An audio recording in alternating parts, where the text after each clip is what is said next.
काय सांगता येईल सर तुम्हाला आता एवढा विद्यार्थ्यांचा अनुभव असेल?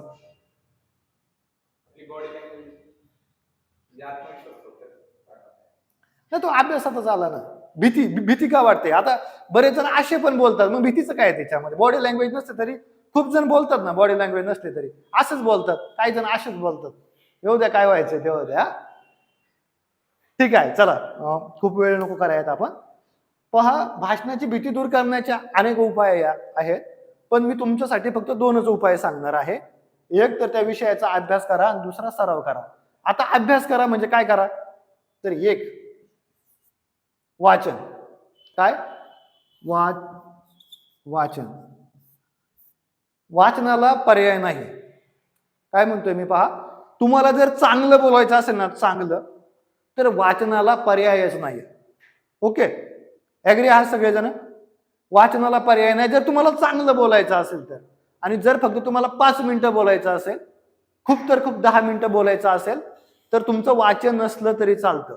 पण जर चांगलं बोलायचं असेल, जर लोक आकर्षित करायचे असतील, जर इफेक्टिव्ह बोलायचं असेल, तर तुम्हाला वाचन करणं हे खूप गरजेचं आहे. मुद्दा लक्षात आला?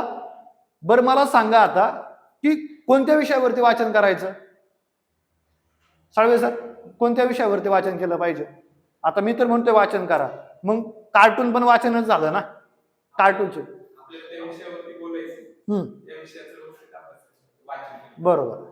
म्हणजे अनुराग सर, जर तुम्ही ठरवलं असेल की मला शिवजयंतीवरती बोलायचं आहे, तर तुम्ही सायन्सचं पुस्तक वाचून फायदा आहे का?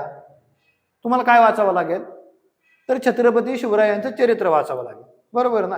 तुमच्या मित्राचा वाढदिवस आहे, तर तुम्हाला एखाद्या वाढदिवसाची एखादी व्हिडिओ असेल ती तरी पाहावी लागेल. एखाद्या वाढदिवसाची 4 ओळी असेल ती वाचावी लागेल. समजतंय का मला काय म्हणायचंय? की ज्या गोष्टीवरती तुम्हाला बोलायचं आहे त्या गोष्टीचा तुम्हाला वाचन करावं लागेल, अभ्यास करावा लागेल. अभ्यासाशिवाय तुम्ही बोलू शकत नाही. मी असो नाहीतर जगातला कोणताही ट्रेनर असो, त्याची सुद्धा हीच पद्धत असणार आहे की जर भाषण करायचंय चांगलं, इफेक्टिव्ह, तर काय असलं पाहिजे? तुमच्याकडे वाचन असलं पाहिजे. कोणत्या गोष्टी वाचन करायचं? ज्याच्या संदर्भाने तुम्हाला बोलायचं आहे त्या संदर्भाने तुमचं काय असलं पाहिजे? वाचन असलं पाहिजे. इथपर्यंत लक्षात येत आहे? आता दुसरी गोष्ट, वाचन झाल्यानंतर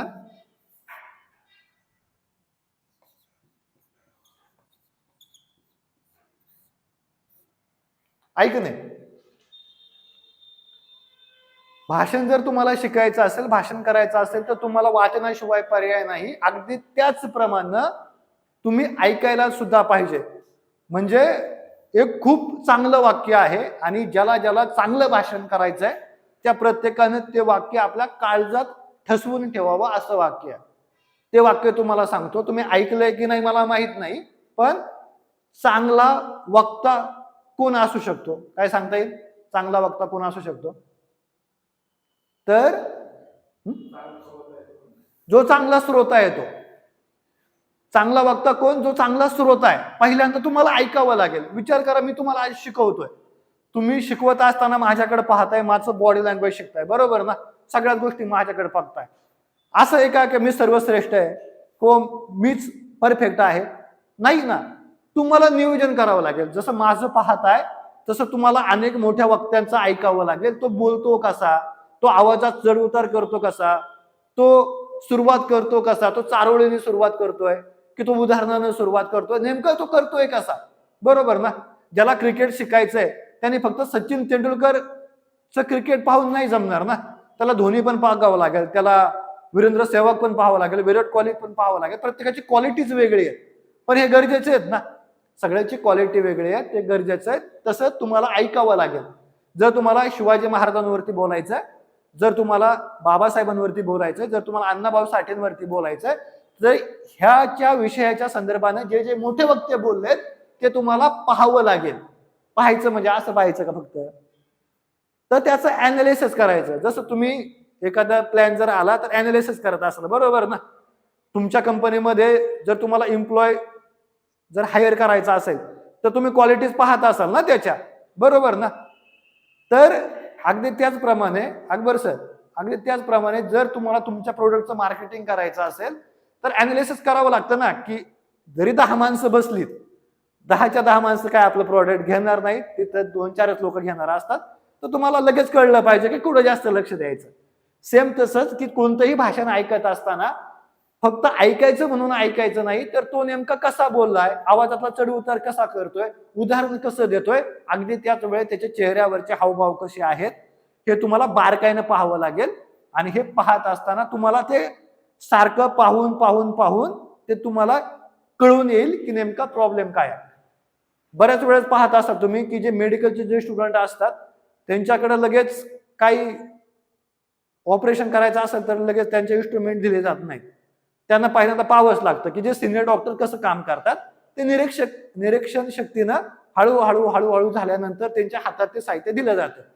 सेम आपलंही तसंच आहे की इथून पुढे तुम्ही तुमचा जो काही फावला वेळ असेल त्या वेळेमध्ये तुम्हाला नेमकं काय शिकायचंय ते ऐकलं पाहिजे. आता ऐकल्याने काय होईल, ही भाषणं ऐकल्यामुळं काय होईल सांगा बरं. तुमचा शब्द साठा वाढेल. आणि महत्वाचं काय सर, तुम्ही जे म्हटले ना की पुढं मी आलो, आता मला आठवतच नाही की काय बोलायचं, याचा अर्थ तुमचं वाचन कमी आहे आणि तुमचं ऐकणं त्या क्षेत्रातलं कमी आहे.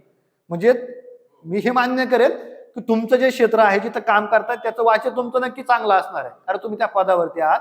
पण तुमचा अभ्यास आणि हा अभ्यास वेगळा आहे.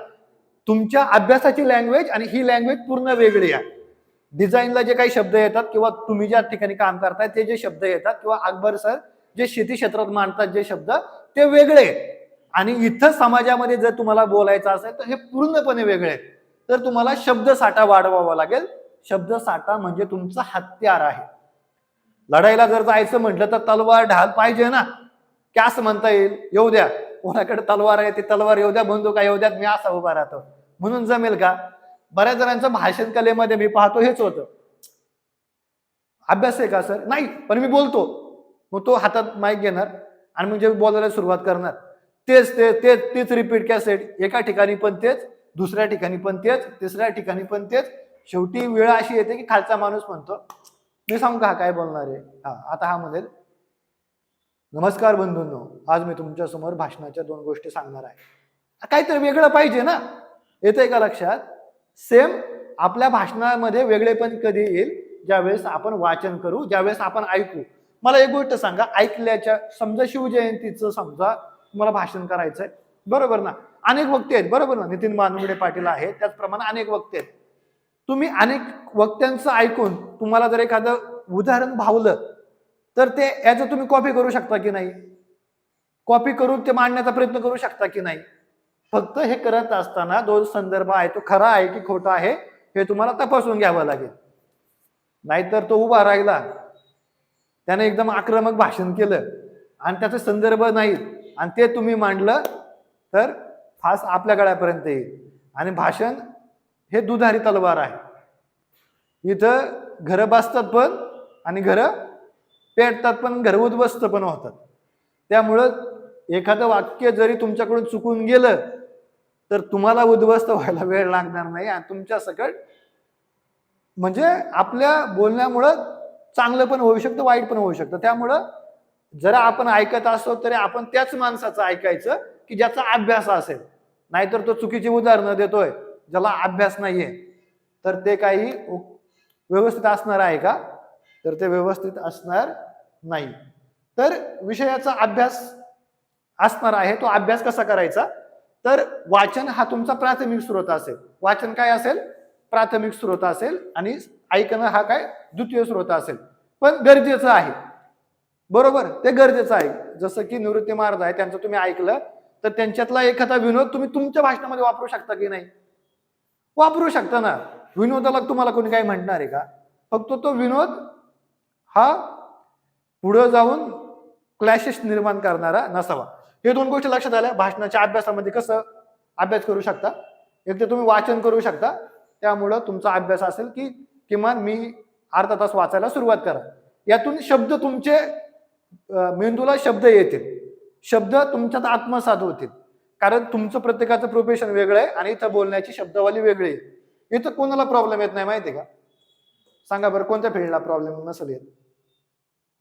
ह्या जर भाषणाच्या संदर्भात एक अशी फील्ड आहे की तिला तुमच्या एवढा नाही प्रॉब्लेम येणार. आर्ट एज्युकेशनचं बोलतोय आपण. Art, commerce, science, engineering, diploma यामध्ये जे आर्टची पोरं असतात ना त्यांना एकतर कविता असतात, त्यांना धडे असतात आणि त्या धड्यांची उत्तरं लिहायला लागतात. याच्यातून काय होत असतं त्यांचं, ती निर्मिती होत असते. जसं की आपल्याकडं नवनाथ कोरके म्हणून अगोदर एक विद्यार्थी होते आणि त्यांच्या समवेत एक संतोष लेंबे म्हणून आहेत, पोलीस पाटील आहेत, ते आपल्या बॅचला आहेत, तुमच्या अगोदरची बॅच झाली त्याला. ते आर्टचे विद्यार्थी आहेत.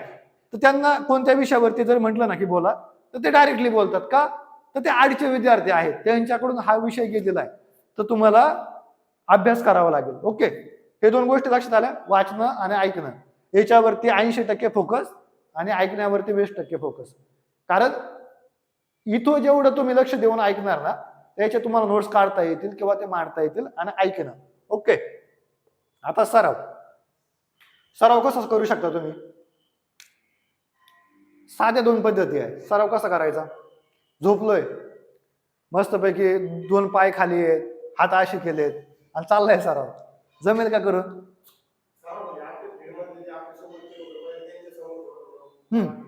बरोबर. सराव कसा करावा लागेल, काय सर वाटतं तुम्हाला? आरशासमोर. बरोबर, आरशासमोर. आरशासमोर.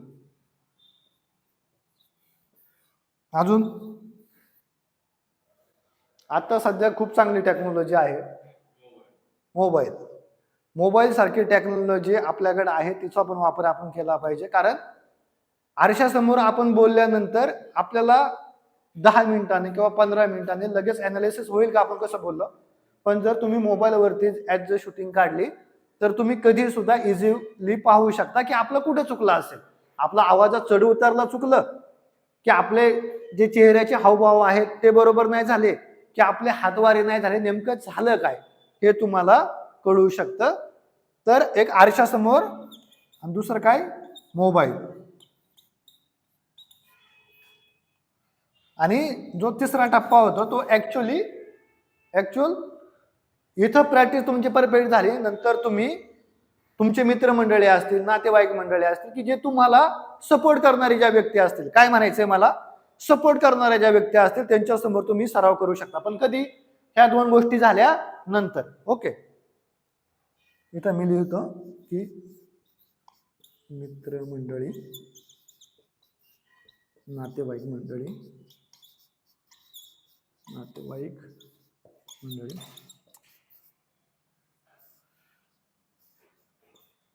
आता मित्रमंडळी पण अशाच जा की जे ऐकून घेतील. नाहीतर आपले मित्रमंडळी खूप चांगले असतात, तुम्हाला माहिती आहे. तुम्ही त्यांच्याकडे गेला तर ते तुम्हाला ज्ञान देतील. ते म्हणतील याच्यात कशाला पडलाय तू, आपलं चाललंय ना चांगलं, कळलं, इकडं डोकं आपटतो, बरोबर ना. तर इथं मला एकच सांगायचं की जे तुम्हाला सपोर्ट करू शकतात, जे तुम्हाला हसणार नाहीत किंवा जे तुम्हाला समजून घेऊ शकतात. आणि सरळ मी तर म्हणेल 5वी 6वीच्या पोरांसमोर जा. काहींच्या आपले नातेवाईक आणि मित्रमंडळावरती खरंच भरोसा नाहीये, तर आपण 5वी 6वीच्या पोरांबरोबर जा. आणि जाताना एक 50-100 रुपयाचे चॉकलेट द्या. तसं जाऊ नका, तसं ते ऐकणारच नाही. चॉकलेट द्या, पहिल्यांदा चॉकलेट द्या आणि मग बोला, म्हणजे ते ऐकतील.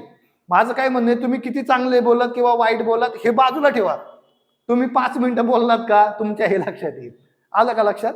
पण सुरुवात कुठून करावी लागेल, तुम्हाला आरशासमोरून करावी लागेल. पहिल्यांदा आरशासमोर करा.